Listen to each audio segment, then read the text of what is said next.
Good morning. હું આરી બાપુજી ઓર્ગેનાઇઝર બારીવાડ સ્પોર્ટ્સ ક્લબ ટંકારા પરથી આજ રોજ અહીંયા બારીવાડ ક્રિકેટ ગ્રાઉન્ડ પર મુસ્લિમ ચેમ્પિયન્સ ટ્રોફીનું ઉદ્ઘાટન થયેલું છે। આ પ્રસંગે આપણા ટેસ્ટ માજી પ્લેયર રશીદભાઈ પટેલ ઉપસ્થિત રહ્યા હતા।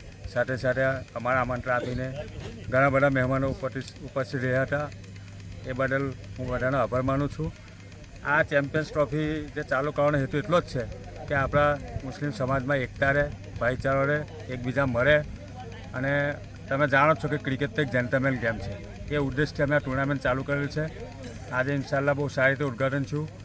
આ પ્રસંગે હાજર રહેનાર હું તમામ પત્રકારોનો પણ આભાર માનું છું, તમામ મહેમાનોનો આભાર માનું છું અને ખાસ કરીને યુકેથી શહીદભાઈ બારીવાળા, સાદિકભાઈ ટીચુક અને જે કંઈ લોકોએ અમને હેલ્પ કરેલ છે એ બધાનો દિલથી બારીવાડ સ્પોર્ટ્સ ક્લબથી આભાર માનું છું। બરાબર।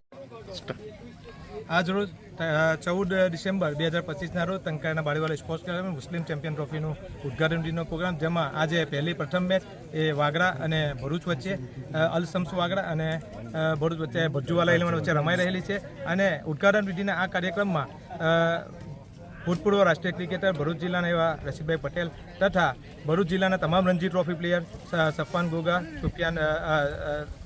સફાન ગોગા, લુકમાન મેરીવાલા, સલીમ વૈરાગી, ફિરડોઝ ભજા તથા નામી ઘણા બધા ક્રિકેટરો, સામાજિક આગેવાનો, આજુબાજુની ગામથી પધારેલા સરપંચો અને તમામ ક્રિકેટ પ્રેમીઓ મતલબ કે ખૂબ જ ઉત્સાહભેર આ ઉદ્ઘાટન વિધિમાં ભાગ લીધો અને કાર્યક્રમને સફળ બનાવ્યો। આ તકે બારીવાડ સ્પોર્ટ્સ ક્લબ તરફથી આરીફભાઈ બાપુજી, જુનેદભાઈ ટીચુક અને એમના આ સુંદર આયોજનને અમે ખરેખર ખૂબ જ અભિનંદનના પાત્ર અને ખૂબ જ પ્રશંસાના પાત્ર આયોજન કરેલું છે। ટુર્નામેન્ટ સફળ થાય એના માટે ભરપૂર પ્રયાસો અમે કરી રહેલા છે અને જે તબક્કે જ્યાં મદદની જરૂરત છે ત્યાં સુલેમાનભાઈ પટેલ જોડવા અને મુબારકભાઈ તરફથી સંપૂર્ણ મદદ આપવાની એમને પણ બાંહેધરીને ખાતરી આપી છે। જે સ્પોન્સરોએ આ ટુર્નામેન્ટને સફળ બનાવવા માટે સાથ સહકાર આપેલો છે, આ તકે હું એમનો પણ ખૂબ ખૂબ આભાર વ્યક્ત કરું છું। અને સાથે સાથે શહીદભાઈ બારીવાલા, સાદિકભાઈ ટીચુક અને એમની ટીમ જે યુકેથી એમણે પણ ઘણા બધા પ્રયત્નો કરી અને આ ટુર્નામેન્ટને સફળ બનાવવા માટે કોન્ટ્રીબ્યુશન આપેલું છે, તો આ તકે એમનો પણ હું હૃદયપૂર્વક આભાર વ્યક્ત કરું છું। જઝાકલ્લાહ, શુક્રિયા।